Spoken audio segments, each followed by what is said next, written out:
And the last one I believe is leadership. Leadership wants to know still they will have the control or not. If the AI thing comes, will they lose a control? Okay, so these are the aspects. If our proposal addresses this, what in general one line I can say is the beautiful packaging of the AI idea is required. People are not experimenting for years.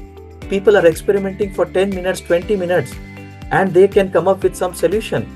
They can come up with an agent, they can come up with an app, they can come up with an some other solution which organization can implement.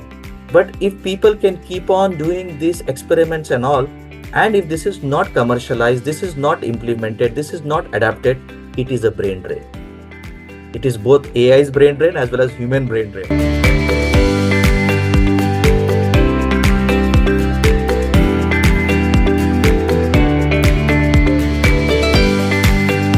Today, I am delighted to be joined by Mohammad Zamir Hussain, a seasoned HR consultant, trainer, and organizational development expert with nearly 2 decades of experience across India and the GCC. Zamir works at the intersection of people, strategy, and technology, helping organizations translate ambitious AI and digital transformation goals into human-centered implementable realities. He has closely partnered with IT, data, and AI teams, supporting initiatives ranging from business process and re-engineering and capability building to innovation roadmaps and digital adoption across governments and corporate sectors. Known for his ability to connect strategy, systems, and people, Zamir brings a grounded HR lens to AI adoption, helping leaders overcome resistance, build trust, and turn brilliant AI ideas into boardroom-backed workplace-ready solutions. He is also an award assessor for major national excellence programs, including the Dubai Quality Award and Sheikh Khalifa Service Excellence Award. Today's conversation is centered on a powerful theme, turning AI ideas into executive decisions. Welcome, Zamir, to my show. How are you and how is Uh, life going? Thank you, Dr. Dilshad. Thank you, first of all, for giving me this opportunity and to share my insights, to share my experience with the AI experts, and which I believe right now is the most need of the hour, Yeah, where right. AI can bring in the change, but at the same time, HR should be able to adapt, or people should be able to adapt. So that's the need of the hour, and I'm very glad, I'm very fortunate enough to add something to this topic today.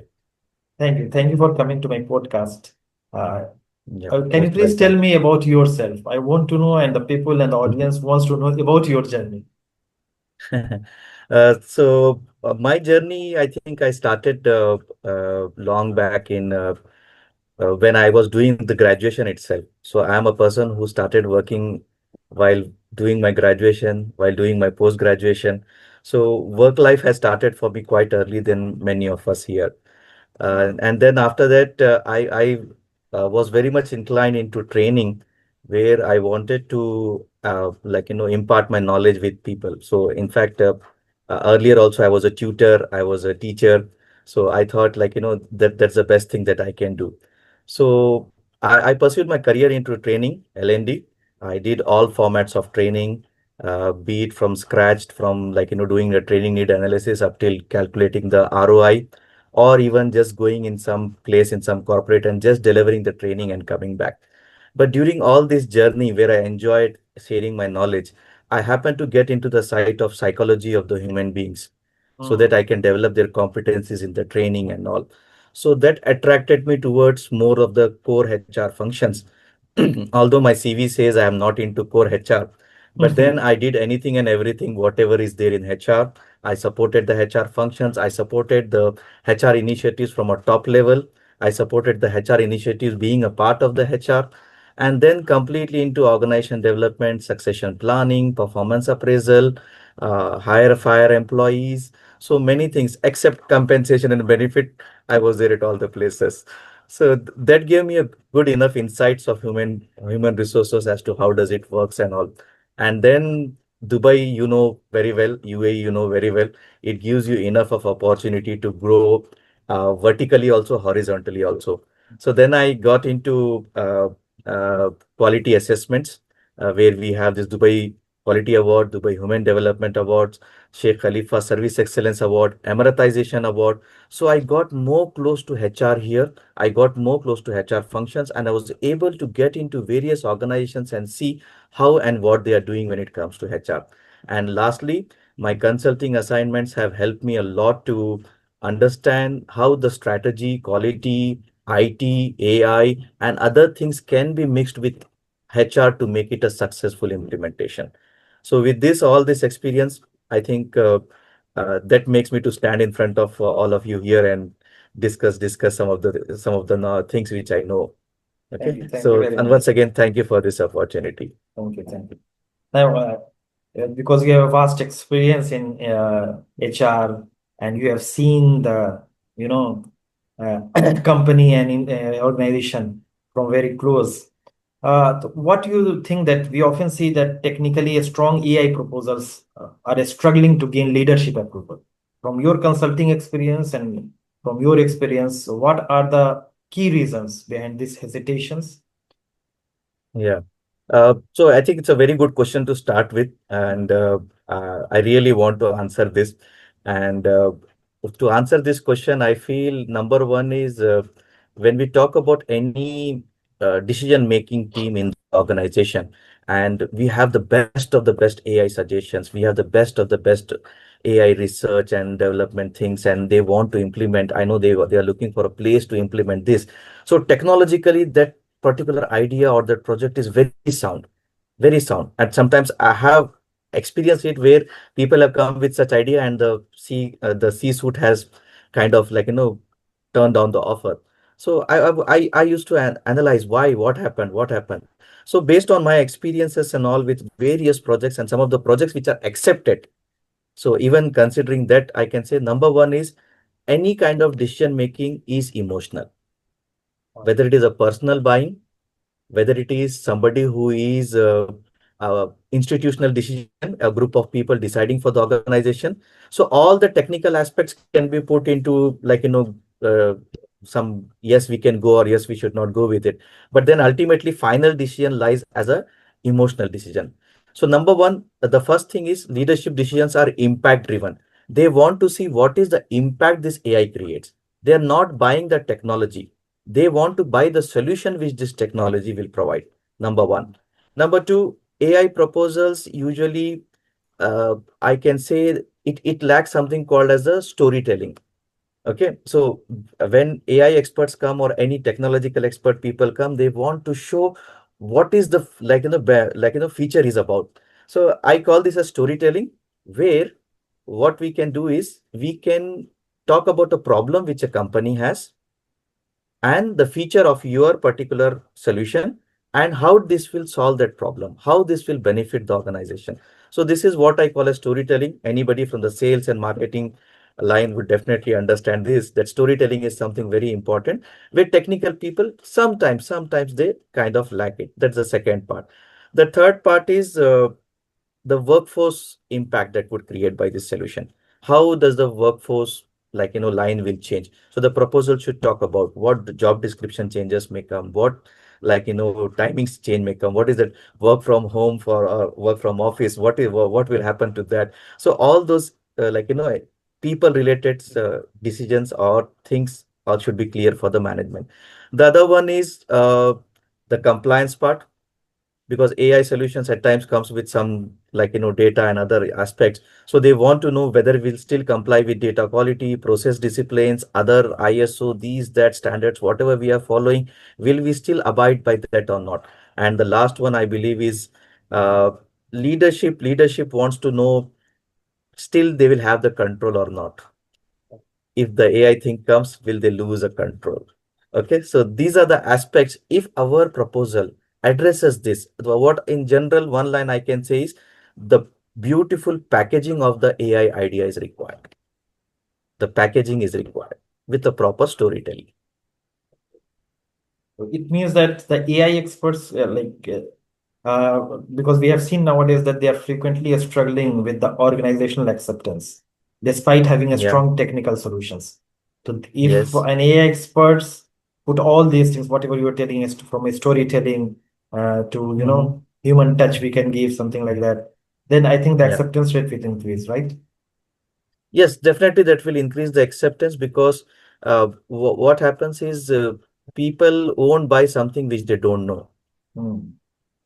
Okay. Like for example, I would say one more thing is while we are developing a solution, usually sometimes some projects are there which are partially like things to be done, a particular process that is automating, it is getting AI agent is being deployed or whatsoever. So now these are some of the things what we are doing. But then while we are doing this, it is like we develop and give it to the end product, we'll give it to the client. So rather than giving the end product to the client, like AI experts, project management, you all must be knowing about the project management technology of the agile. So in Mm. the agile methodology, if we go where we are making people to work along with us in development, in checking or like doing a trial or pilot testing, and then they are adapting. So here the acceptance level would be much higher than the directly giving a final product to the client. Okay, okay. And from your work with CEOs and CXOs, what do senior leaders actually expect from AI teams before approving Uh, large-scale AI initiatives? I want to know yes, from yes. the CEO's perspective, what really Okay. their like, what was going on in your mind and what is going on in their mind when someone is approaching. Yeah. So somewhere, all the CXOs, even if we talk about CEO as a designation, CEO is also answerable or responsible to the managing directors or the directors. Mhm. So they ultimately, if it is CHRO, if it is CFO, or it is COO and Chief AI Officer now, which is a new designation which Dubai has come up with. So any CXO for that matter. So they are answerable to somebody else. So what they will look is what is that impact this particular project is creating? What is that we can say? So what particular problem this is solving? Second one is they would also see my organization operational level where I am, how my organization can adapt this. Okay, so the organizational level or readiness is also the next thing which a CXO would love to check. If it is not there, then how do I take it? The third one I would say is the risk involved by adapting this, what changes it will bring in, whether it will still comply with all the rules and regulations. That is also a major concern for the CXOs. And also any change management is not that easy. So any change management, the change management process, that is also what a leadership team would always be looking for. And last but not the least, I believe the implementation pathway, the roadmap. Mhm. Mhm. Okay, that is also very important because sudden cutoff is not what any organization would like.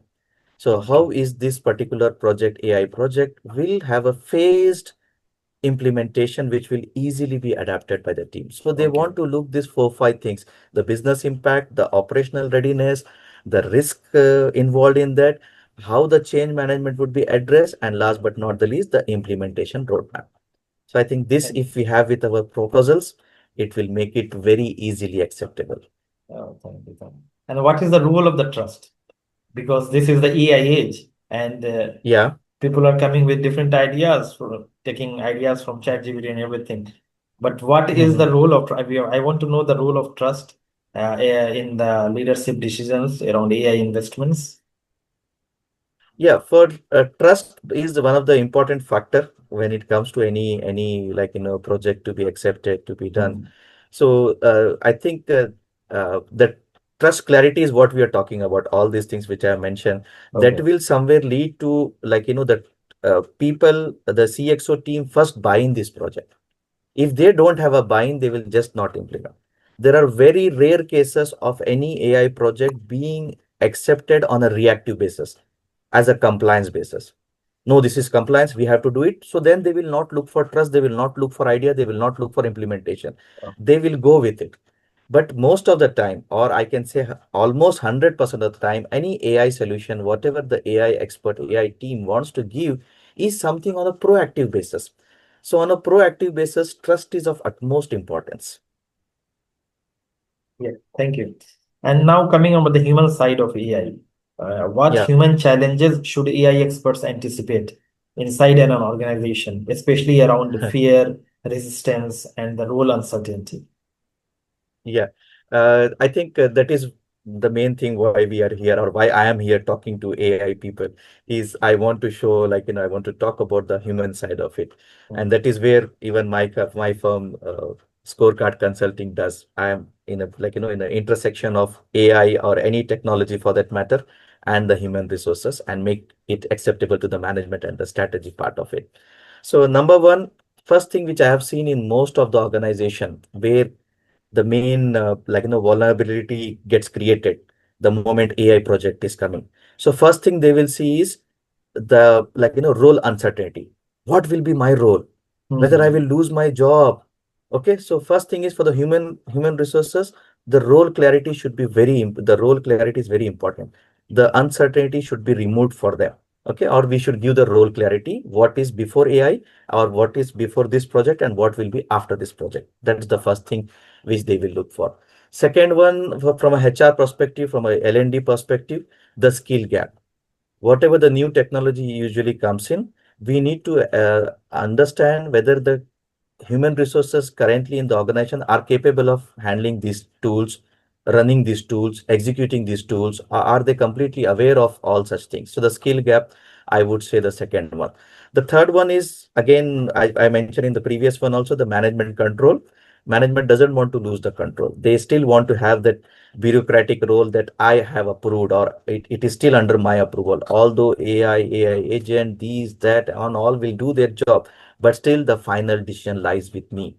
So that's again the HR part of it. Mhm. Another one, which, with my recent experience, I want to share this.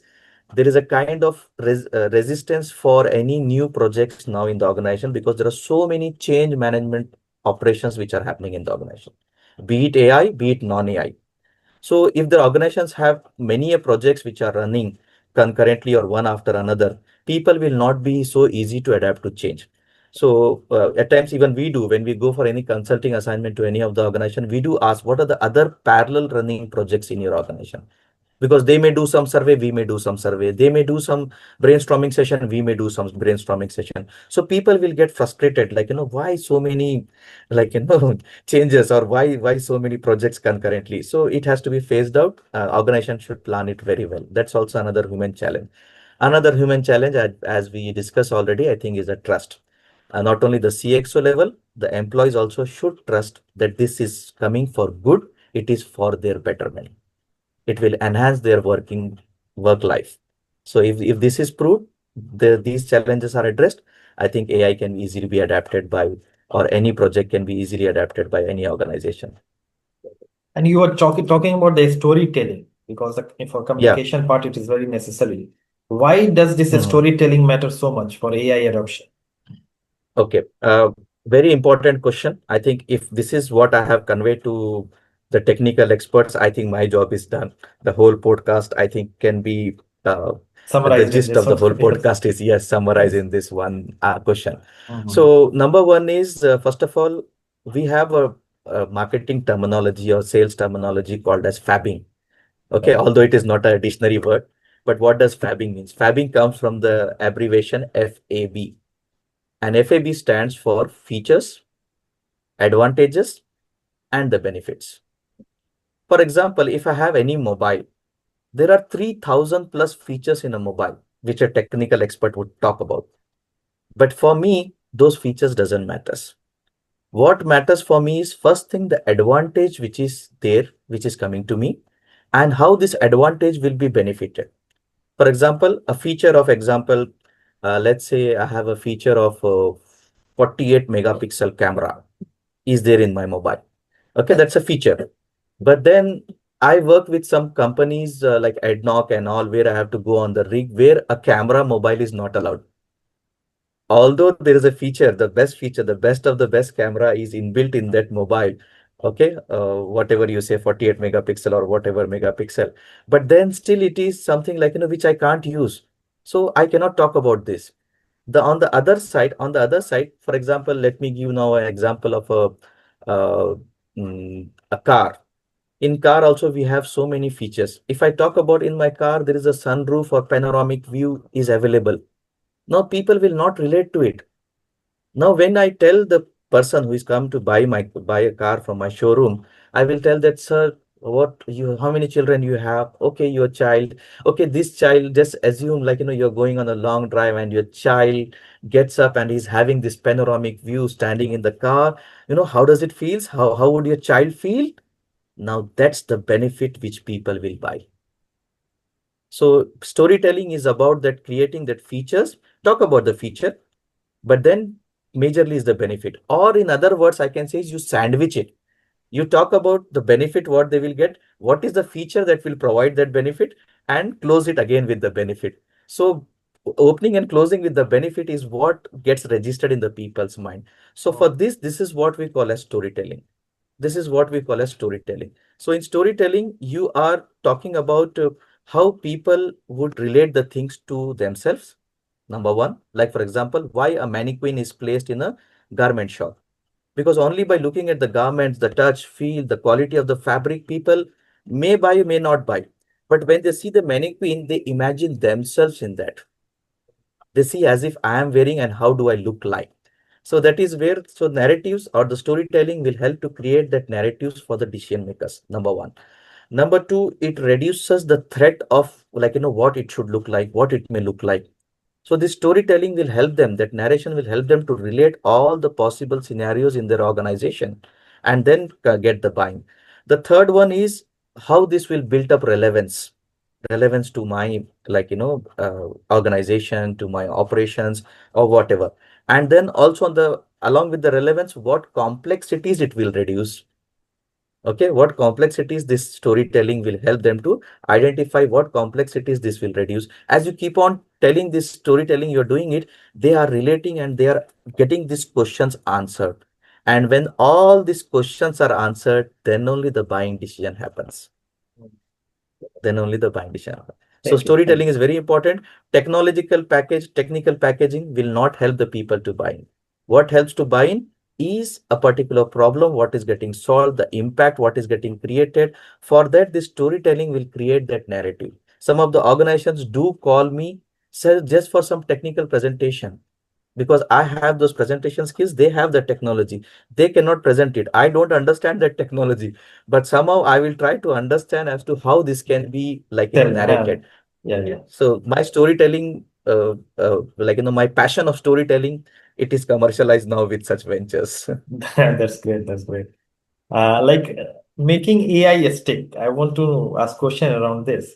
In your view, Yeah. what is the practical pathway organizations must follow to successfully adopt AI beyond pilots and Okay. proof of concepts? Practical pathway that can an organization adopt.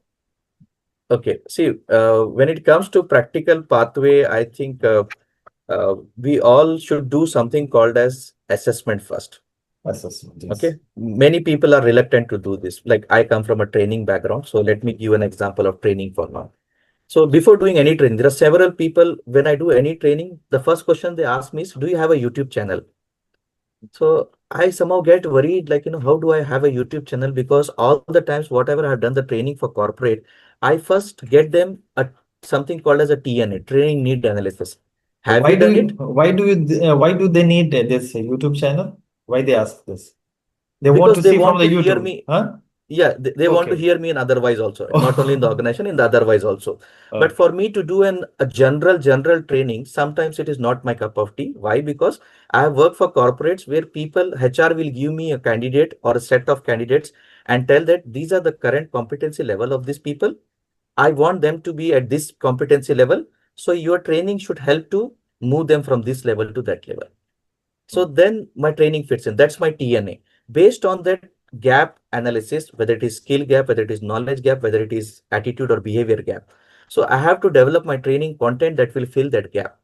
And then I will deliver the training. And then the ROI of this training will be, I will have to check whether this gap is filled by my training or not. Training is not just coming and showing some videos from YouTube, some images, okay, getting some claps, making them do some unnecessary physical, non-physical activities. No, it is not that. It has to address certain problem.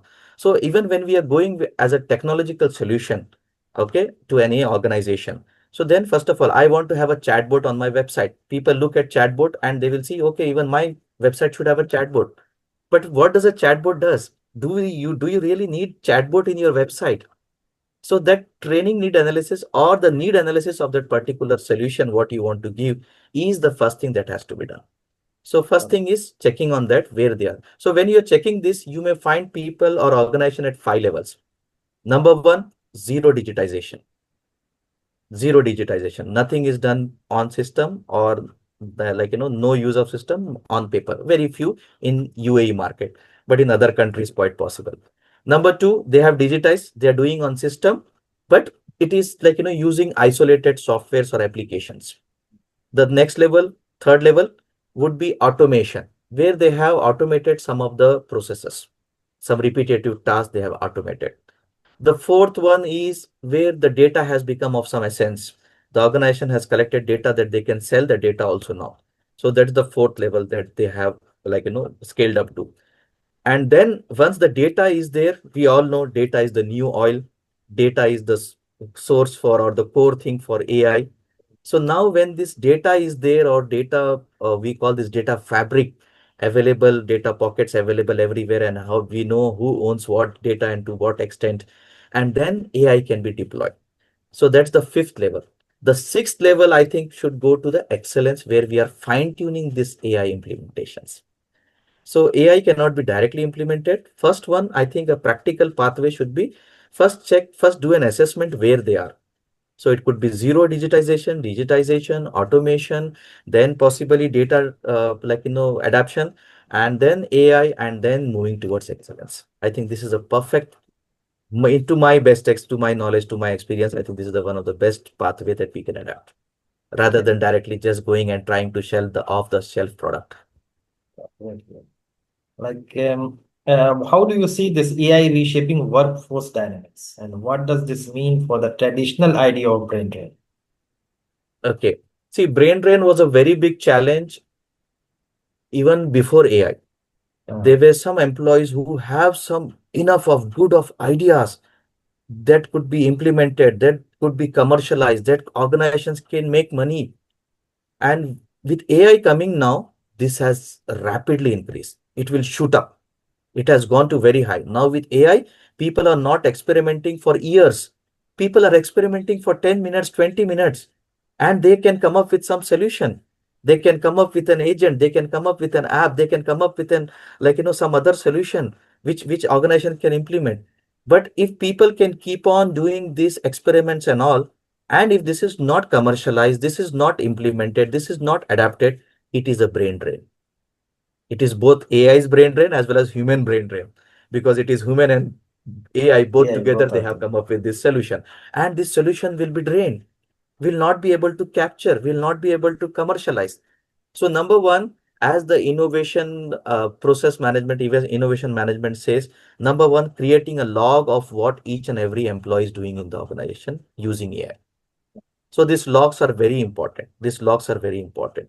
The second one, once these logs are there, then we can talk about which are the things which will match or coincide or mix or matches the strategy or the current year strategy for the organization that can be implemented. And then the third one would be giving a credit to the right person for this. So if we have this log maintained of innovation or AI log where people are coming with different AI solutions, then we can give the due credit to the right person.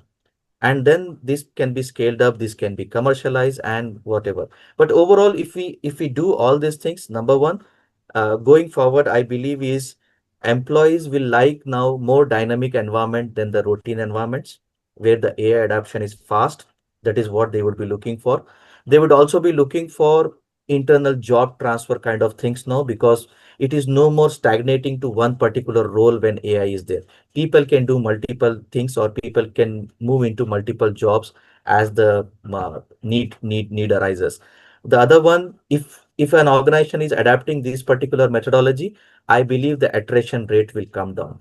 If you value the talent, if you value the research, what they are doing, if you are showing that we are a process driven as well as a futuristic organization, people would love to stay with the futuristic organization and they don't want to work with the organization which are working in the 19th century or in the past centuries.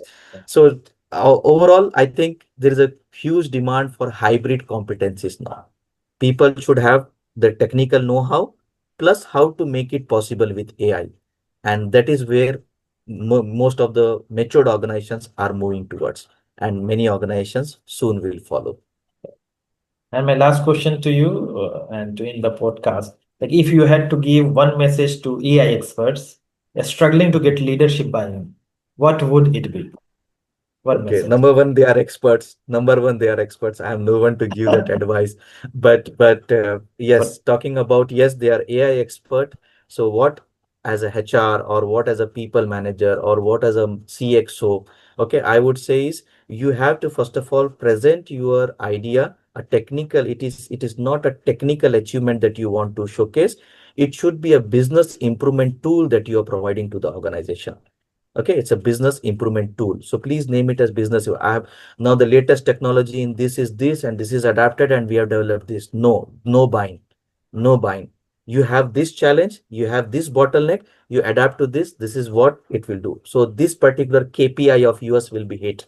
This particular key result area of yours will be hit. So that is where the buying comes. Number one. Number two, early value creation should be shown. We cannot, or the organizations will not wait for completion of the project and then the value creation starts, and then after 6 months, 2 years, we see the impact. No buying. We have to show some quick wins, we have to show some quick buy-ins, and some value creation at the early stage of the project itself. Number two. Number three, the impact, business impact, human impact, as we already discussed. The third, fourth one, risk. And I think the fifth one, again, the implementation plan. So this, if it is there, engagement plan, people are being part of development of this solution, they would love to implement it. They would love to implement it.